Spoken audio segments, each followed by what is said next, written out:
බෝයිස්ලත් කැමති මල් හම්බෙනවට.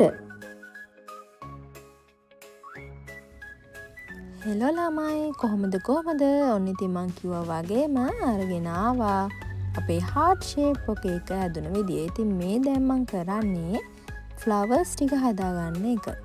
මෙතනදී මම පෑනක් සහ pipe cleaner එකක් පාවිච්චි කරලා මේ වීඩියෝ එකේ විදිහට පෑන වටේ pipe cleaner එක ඔතලා තමයි මේ flower එක හදාගන්නේ. ඊට පස්සේ අතින් මේ විදිහට arrange කරගන්න ඕන.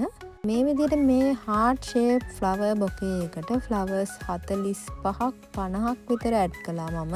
ඊට පස්සේ අපි කරන වැඩේ අපි බලමු වීඩියෝ එකෙන්. ඉතින් මේ මුලින් කියන්න ඕන මේ ලස්සන blue color heart shape flower bouquet එක boy කෙනෙක්ට තමයි අපි හැදුවේ. ඉතින් ළමයි boysලත් කැමති මල් හම්බෙනවට. හරි. දැන් අපි මේ කරන්නේ flower එක මැදට half bead එක අලව ගන්න එක.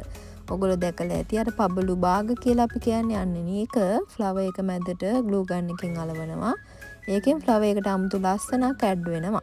ඊට පස්සේ මේ flower එකට නටුවක් නැණි දිගට අපි බොකේ එකට නටුවක් අවශ්‍ය නිසා හැම flower එකටම pipe cleaner එක ගානේ ඇඩ් කරගත්තා.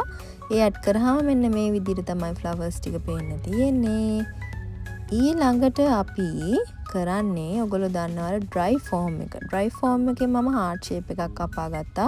ඒ part එක නම් වීඩියෝ එකේ නැහැ. ඒ කපාගත්ත heart shape එකට එකින් එක flowers add කරගන්න එක තමයි මේ කරන්නේ. එතකොට අපිට ඒකෙන් පොඩි සිදුරක් විදලා ඒ සිදුරට අර හදාගත්ත flower එක add කරන එක තමයි කරන්නේ. මුළු heart එකම වැහෙන්න මේ විදිහට flowers add කරගන්න ඕනේ. එතකොට තමයි අපිට ගානට heart එකේ shape එක මෙන්න මේ වගේ ලස්සනට එන්නේ. ඊට පස්සේ අවසානයේදී මම කරන්නේ රැපින් එකක් අරගෙන flowers ටික රැප් කරන එක. හරි ඉතින් ඔන්න ඔය විදිහට තමයි අපි flower bouquet එක හදාගත්තේ. ඉතින් මේ flower bouquet එක ලස්සනයි නම් කමෙන්ට් එකක් like එකක් දාගෙන යන්න. Thank you for the watching. Bye bye.